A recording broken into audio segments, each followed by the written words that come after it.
Welcome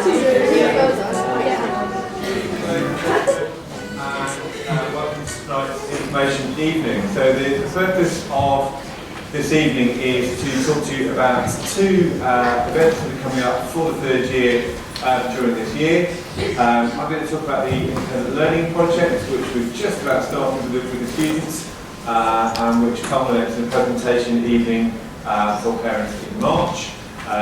If you haven't met me before, sorry, let me introduce myself. I'm James Millard, I'm Deputy Head Academic, and I oversee the Independent Learning Project. The main event really for the evening is that Mr. Curtis is going to be talking about the Outward Bound project in Abu Dhabi, which takes place in the summer term, which is a whole week of schooling, outdoor education obviously in this case, for the students. And it's something in the past which has generated quite a few questions from parents. So we haven't actually previously briefed parents specifically for either of these events before, so this is a new evening for us. So if you didn't have any feedback at the end of the evening, either verbally or if you want to drop me an email to explain whether this evening was useful or otherwise, that would be very, very good for us. So please feel free to comment.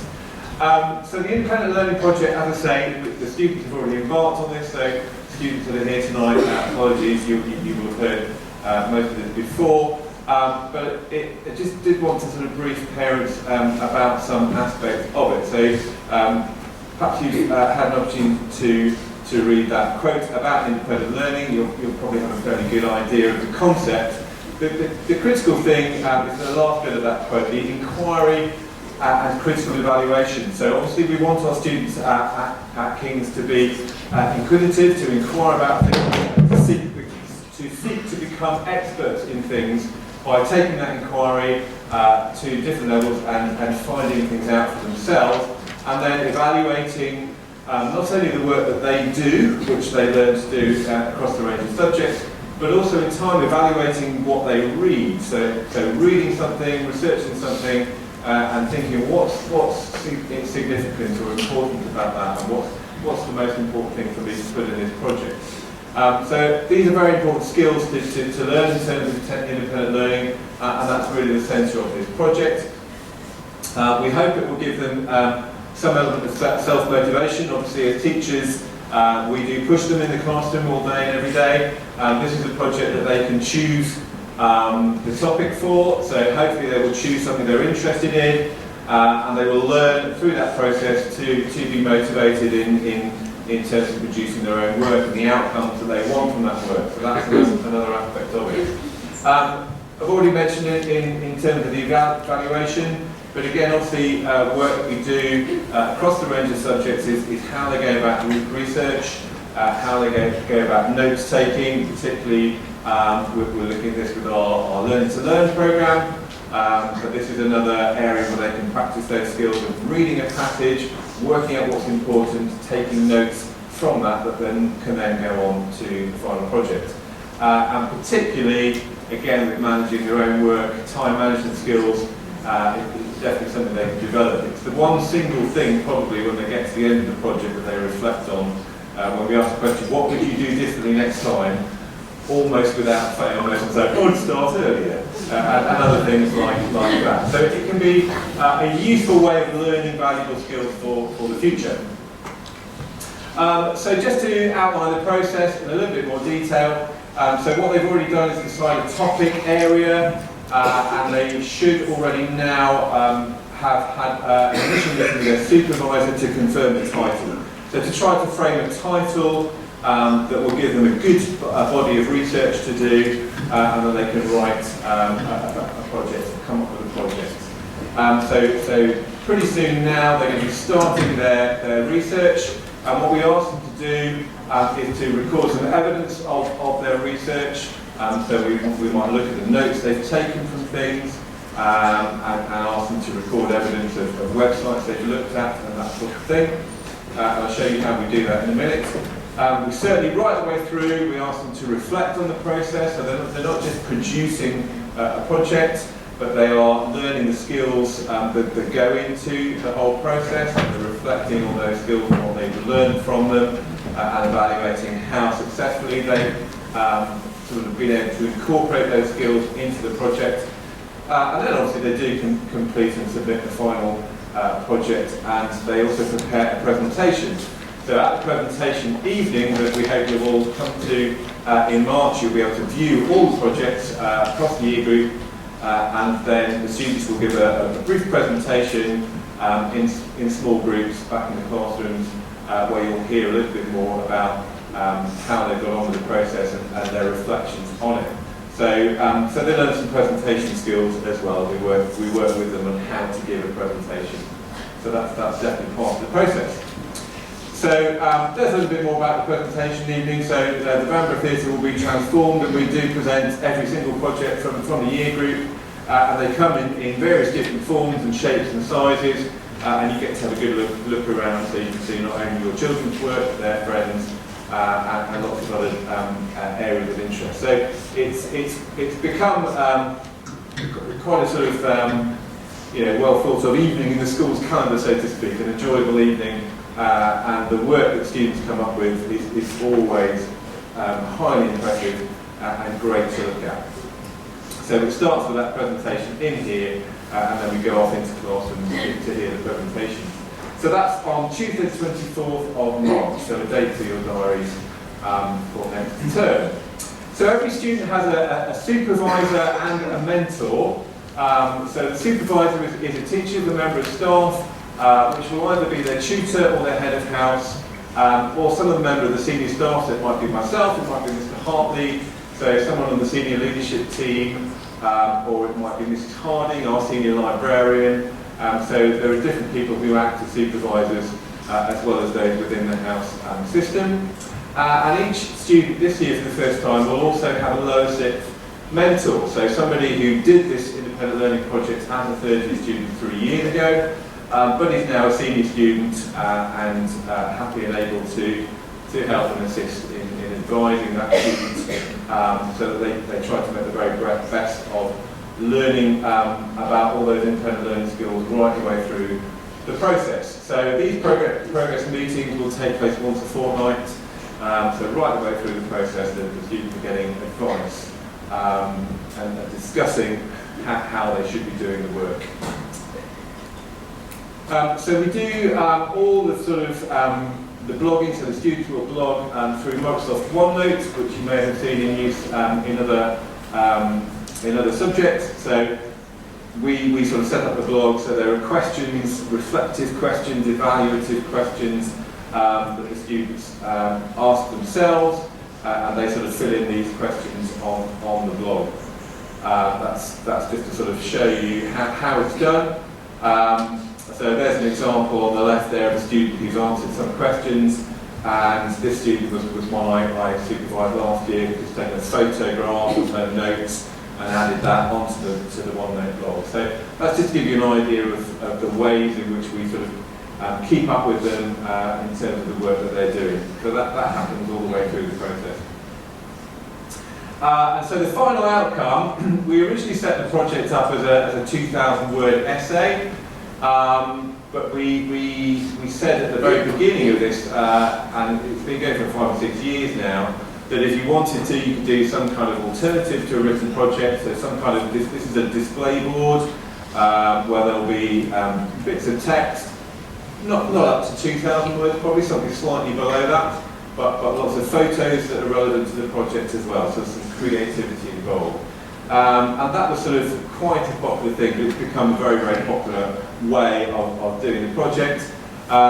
We also say to students it can be some kind of composition. Now that might be a musical composition, very often an art composition. So a student will research the work of a particular artist and actually produce a single piece of work, or a sketchbook in some cases, showing different techniques that an artist has used by actually reproducing those techniques themselves. We've had people build models in sort of DT, looking at different sort of techniques for that sort of thing. So all sorts of different compositions. Somebody last year built a computer, researched how to do that and then did it. We've had people designing computer games. So all sorts of different compositions. Some people do their presentation as a PowerPoint. So there's lots of different ways of presenting the material. The the final outcome is not what's important. The key thing is about doing the research and learning those skills, as we said, through the process. And the final thing from me really about this project, and this is absolutely crucial and important to it. These projects are not marked or graded.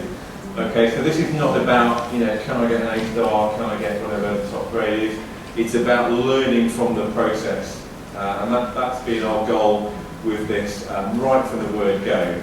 And what makes me happy really about this project is, and I hope you'll see this at the presentation evening, there's just a great buzz, there's just a great sense of excitement as each student looks at their own work, looks at the work of their peers, their friends, and there's some great work, and it's not about which one's best. They're all good, and everybody's learned from the process, and that's the ethos of the whole thing.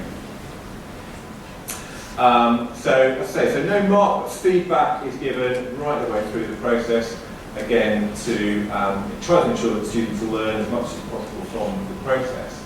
And obviously these skills are skills that students will be using right the way across the range of subjects from GCSE and A-level. At particular A-level, as some of you will know, there's a thing called the Extended Project Qualification, which many students in the sixth form do complete. It's something which very often forms the basis of discussions at university interviews. So you do a project based on a particular area related to the subject that you might be applying for, and if you can turn your conversation, your discussion at university interview around to an area that you know a lot about, that can be very beneficial. So universities are always very interested in the work that students do outside the confines of the A-level course. So the Extended Project Qualification is something that's very important, and the third year project is really a mini version of that. So they get an opportunity to work through that and work through the process, and that can stand in a good stead for something that's quite important later on. So we obviously want all students to enjoy all of their learning, all the time, all day long. But the aim of this one is that they particularly do enjoy it based on choosing a topic, choosing a project that interests them. So we hope it's enjoyable to them. Certainly the feedback we've had in previous years is very much that's the case. And that's it from me. We're going to take questions just outside in the gallery afterwards. We sort of expect most of the questions will be about the outward bound, but if you want to ask me anything about anything I've said at that point, that would be great. Thank you for listening, and I'm going to hand over to Mr. Curtis.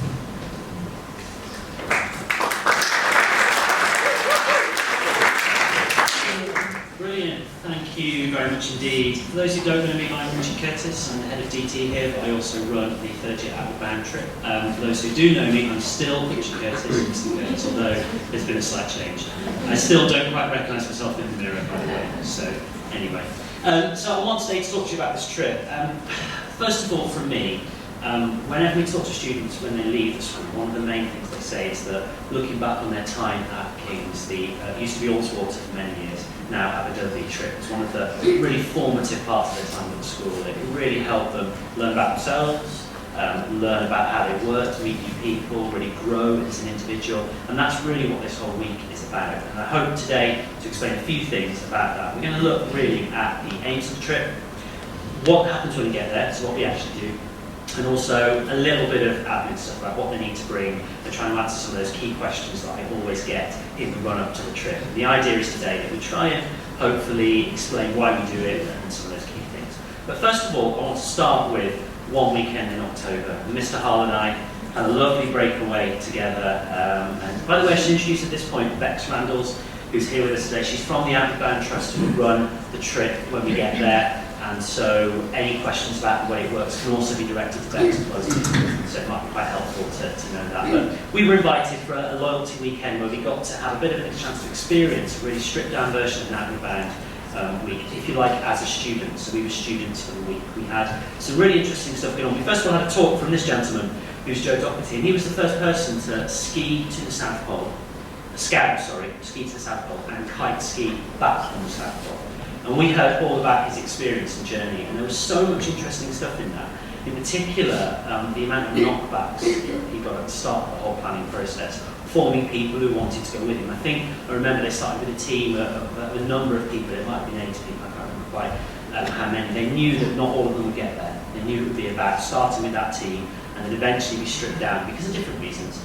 It ended up just 2 people who took the journey as part of another team of people going.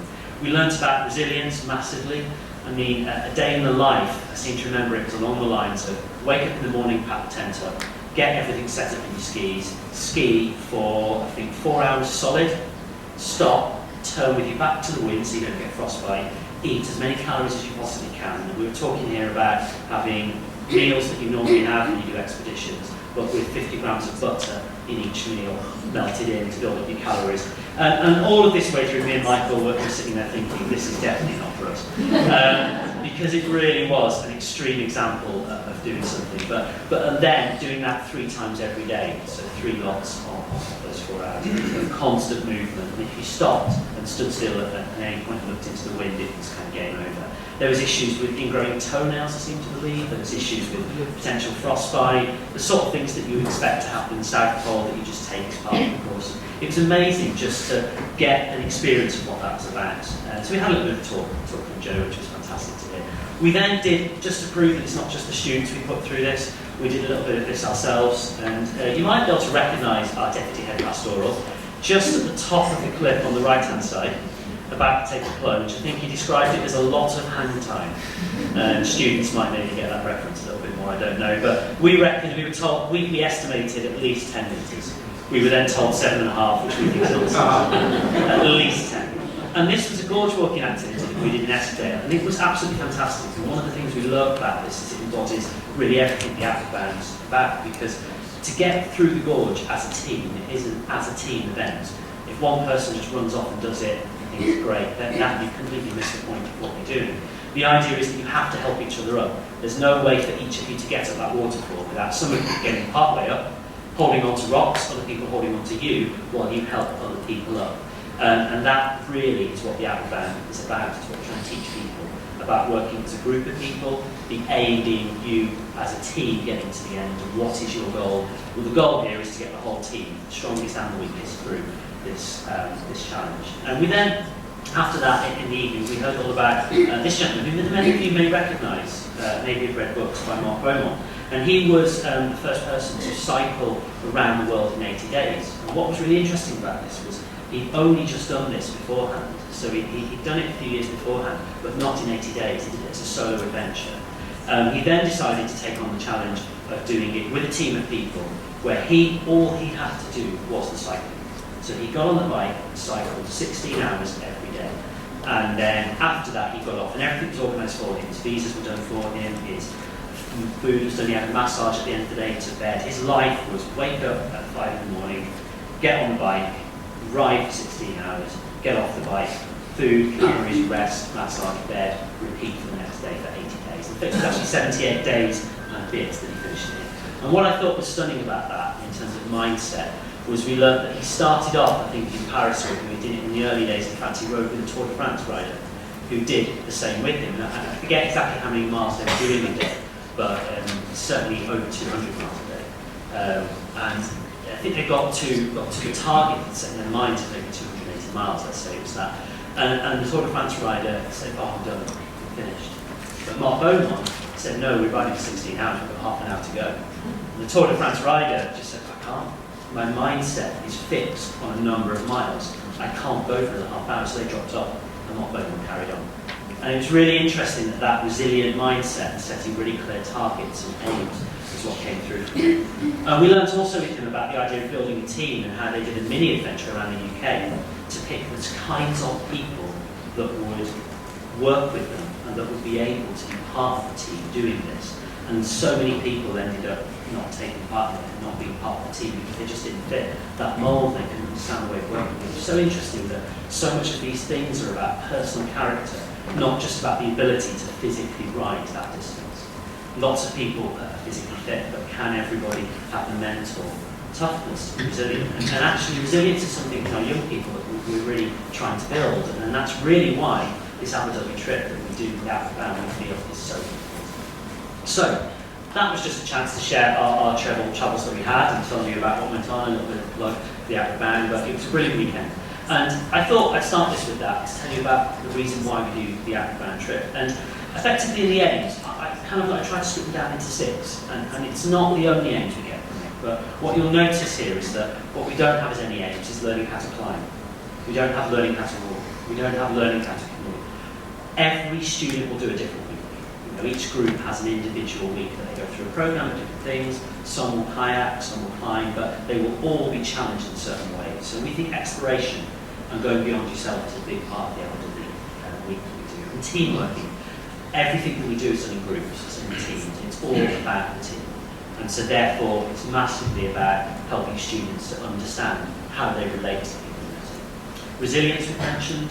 They're going to be tired at various different points. That tiredness might come at the top of the mountain. It might come where they're being asked to contribute in conversations and they're just really, really tired physically, emotionally. They're going to be tired at different times. They're going to need to be resilient and they're going to be tested. And some will find that they pass that and some will find they don't. And the interesting things for us as staff is what happens when they don't. And that's actually quite fun.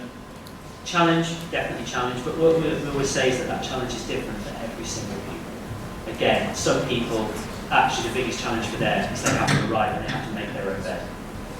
And some of them genuinely have no idea what's going on. Watching them flounder around the sheets is, again, amusing. And we don't just do this for our own amusement, but it's a byproduct of the whole trip. And sometimes that is the physical challenge, that what we're asking them to do is physically difficult for them.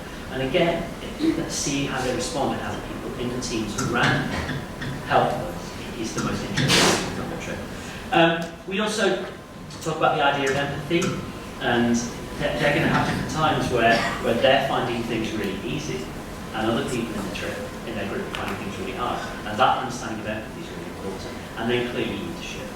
One of my favourite ever Outward Bound weeks is when we did a gorge walk on the first day. When we did the gorge walk, the students were led through the gorge by the instructor. And then at the end of the week, the instructor went back to them. In a gorge walk, if you know much about it, with the idea of being, there's ropes involved, sometimes there's people supporting each other. There's a lot of safety and a lot of risk there to be aware of, people falling onto rocks, flowing water. And so the instructor was in with the gorge and I was in with the gorge. And then on the second time we went, which was the end of the week, the instructor didn't go in the gorge once. Said, you are getting up this gorge as a team, supporting each other. If I see something unsafe, I will come and call it out and tell you. But it's up to you as a team to get there. And they did brilliantly, flew. And that's because through the week, the kind of training wheels, if you like, the stabiliser came off. The students were allowed to make mistakes. They were allowed to explore and grew as a group and did quite well. And we tried a few years ago, I think maybe it was last year, myself and Mr. Hart, to put it into one statement of what we think Outdoor is about. And I think that's kind of what we came up with. And effectively, it's the idea of understanding how our own actions affect and our own attitude affects the people around us, because that's one of the biggest things that you as students understand where we're at in the course and what we try and get them to do. And so that's kind of what we try and do. We say a few things to the students, you'll get this again, students, from me. A couple of things from the Outward Bound I've just pinched, so I hope it's this slide. But effectively, comfort zones, and anywhere outside that comfort zone is where the magic happens. We're looking to push students outside their comfort zone. Some of you will find this stuff that's a bit more in your comfort zone than others. Others will find that the things we do, the outdoors, is very much brand new to you. And that might be a challenge. One of the things we look at, and this will be in your journals, and I'll come on to journals a little bit later, is this skills wheel. And actually, this is quite interesting because all of these different things are areas that we're looking at through the Outward Bound course. So some of these might be personal organisation, actually remembering where your things need to be. Remembering where to be at what time and being in charge of how we do that. Supporting those in the group that find that more difficult. Resilience and having an open mind. Oh, I really don't want to do kayaking, I don't think I'll enjoy it. Well, actually, is that the right attitude we want you to have about something new? And this is the kind of things that we're pushing people in. Confidence is big for some people. You have people in the groups who are quite quiet. And it's interesting to see how the rest of the group takes a step back to allow those people to come to the fore, and the leaders and the teachers that go with them are really well versed in doing that, in making sure that every pupil in that group has a chance to have responsibility, has a chance to lead and do things, and that's one of the things that we're doing wrong with them. So that's kind of the why. and the why we do it, and the why we believe it's so good for our students. And I hope I don't need to reiterate why all those different skills are good for them going forward into their GCSE year, but clearly that's one of the great things about this course. It links so much into what Mr. Millard was talking about with the independent learning projects. This independence is perhaps one thing we can bring into all of these things that makes them better. In terms of what we do and what happens, you'll see things like this, which is obviously expedition on the left-hand side, massive rucksacks, waterproofs, walking into the hills, and then probably what you're looking at there in the middle photo is probably the campsite. So there's a little bit of a clue as to how wild and how remote we try and go with the outward bound. We're normally near some water because water's quite helpful, but there's not much else that we're near. There has been the odd moving of a campsite in the night, but I'd say it's very rare. It's kind of an all-weather, we go out there and experience everything. Although I will say, the line is that it's always sunny in Abu Dhabi. I don't think it's ever rained or been there. All water's a different story, but Abu Dhabi certainly, we normally have, been in June, it's normally quite tame, but we're certainly wild camping and we're experiencing the outdoors. So we're learning to cook, we're learning to look after ourselves and each other in the outdoors overnight. And we also do lots of grand centre events like these different skills, loops and walls and different challenges that get the team to learn how to do things, working with each other, making a plan, trying to do things, testing themselves and that kind of thing. And sometimes they're the hardest things for people. They find those really tricky. We also, at this activity on the left, was quite interesting. We got the chance to cut a sail this year, which is an amazing activity for people in a team to do. Because essentially, every single person in the boat has a role. And how you work together in that boat as a team is really interesting. Although being with the people at the front, what we did realise partway through looking at the back was some people's role was to do this with a rope, and other people's role was to move the whole big sail from one side to the other. So I'm not sure the division of labour was quite fair. But the key thing is we learn how to maybe pick the stronger physical members of the team and put those in certain positions and think about team working. In the middle is actually the stores area at Abu Dhabi, and that's where we do a lot of our preparing and getting ready. And what you'll see there is that every activity we do, the instructors don't do it for you.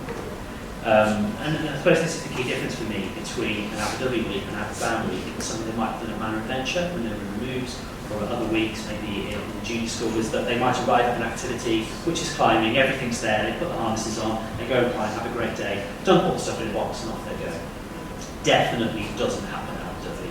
Our students, your children, will arrive with a £10 deposit that goes into the kit, and then they have a cage of equipment. And that cage of equipment is theirs for the week. And they're expected to find out where things are, to collect things, to prepare their bags and get themselves ready. And if they arrive maybe having forgotten to bring the harness, then they're simply not going to be climbing. It's as simple as that. And it's very much about them working as a team and learning that responsibility. And that's one of the big things that happens. Big favourite activity is the jetty jump on the right, a little bit like the one that myself and Mr. Harden did in the Lake District. A great chance just to push that comfort zone. And I'm not sure I feel quite happy jumping off here, but we're going to encourage you, and normally everyone has a go at it. It gets a little bit harder with the jellyfish. You have to time your jump, but it's always good fun. We always quite like that. Instructors included, and staff included. We always love that. It's one of my favourite activities to do. And so that's kind of a flavour of what we actually do there. And the whole week is action-packed. It'll be early mornings, so we'll be woken up around 7 o'clock, breakfasting from kind of the 7:30 to 8:30. And the day starts at 9 with your instructors, and you'll meet them, you'll go out and you'll do a day's worth of activity. Sometimes you'll be back at the centre that night, but one night, that day of activity will last until the next day, because you can't overnight in the hills and you'll come back. There'll be a chance for climbing, abseiling, gorge walking, sometimes sea kayaking, definitely canoeing, a really, really wide variety of activities. But within all of that, it's built the idea of learning these skills of leadership and of just working with your team and learning how to help and support and understanding when people need a bit of a pick-me-up. And sometimes when people need a little bit of a hang-up, you're not going to be waiting. Maybe you need to support your team a bit better, and that's the interesting thing.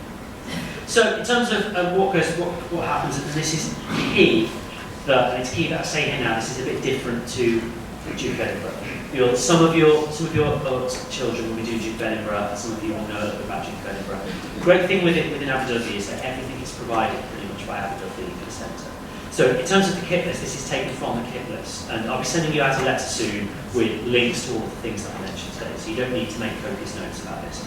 But in terms of kit list, really what you're looking at is clothes that you are happy to go out and get muddy and wet in, and some clothes that you can sit more comfortably in the centre.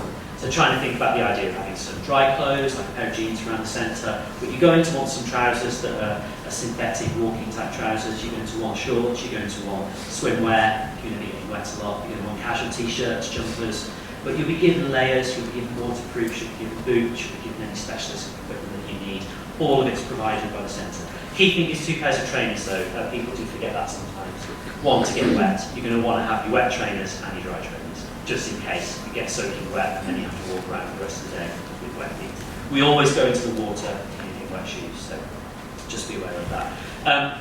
Then, big one, a couple of notes, and this is really important, so obviously don't need to provide anything. You will be told at this close to the time, you'll bring along a £10 deposit for the equipment. And we like to keep the centre as a digital device-free zone. We're really quite strong on that. It's a big thing that we believe in. We believe that students are there to experience this environment, to experience their team, to be with other people, and therefore we don't allow mobile phones, iPads on the trip. And I think actually it was really interesting that we noticed this. We sometimes share the centre with other people.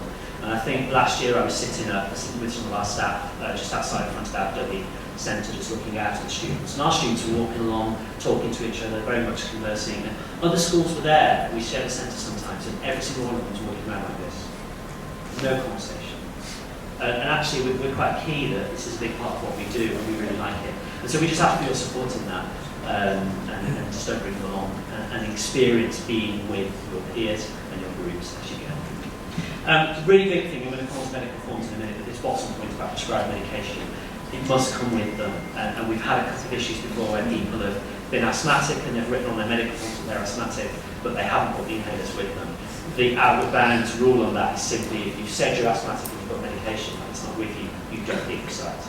So any of the activities you can't do. So I will come on to medical forms in a bit, and these are going to come out to you soon. But that's really key that we make sure we know that. So in terms of what's happening now, how we prepare, we put pupils in groups, and we're very, very careful about the groups that we select. What we don't do is we don't make sure everyone's with their friends. And I hope with everything I've talked about today, you understand why we do that. It's because we want to push people in some ways. What we will do is always make sure they're with someone in there. So at some point I'll be contacting students and I'll be asking them to let me know 2 or 3 people that they're happy to be with. And then at that point we'll make some groups from there. But we certainly won't make sure that all would be groups of friends together. It's not possible, it's actually exclusive of other people as well. So we're really keen to do that. We're talking to tutors, we're talking to heads of house as well on that. So with groups, I'd say trust us to make sure we put people into groups that suit them. And that kind of thing. Any queries or worries, do speak to me, just email me and ask me. We'll go through your tutors and maybe that's what we'll do. We will then do lots of different discussions in tutor groups before we sort of really get the groups nailed down. We'll be sorting the groups out in the coming sort of months. And then when we get the groups sorted, we do lots of prep sessions. And in these, we'll do leadership activities, we'll do some mini kind of out-of-bound stuff where we get them to try and solve some challenges in their teams, just to see how well they work together as teams and iron out some of the kinks before we get there. And then we'll also start doing these journals, which are a great chance to reflect on people's strengths and weaknesses before they go.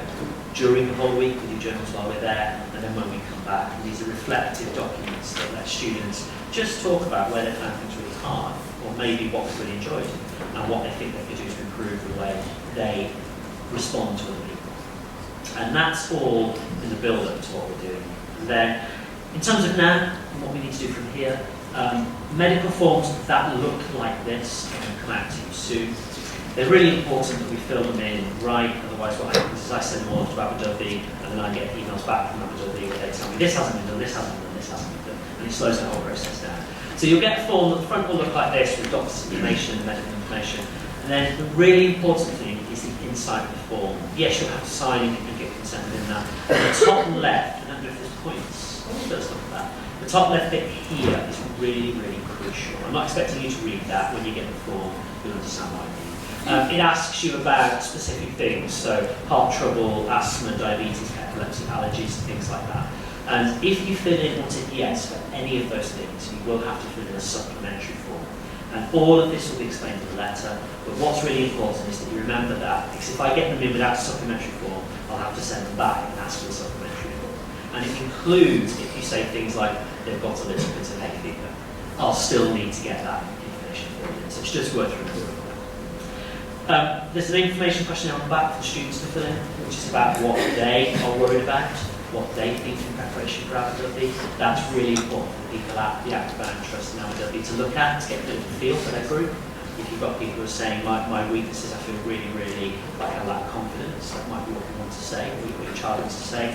That's helpful for them to know, because it gives them chances to try and bring that out 2 little times, but also to know a bit about them. And all of that will come out to you in a letter. We normally don't do the consent for medical forms too early, because as I'm sure you can appreciate, some things can change.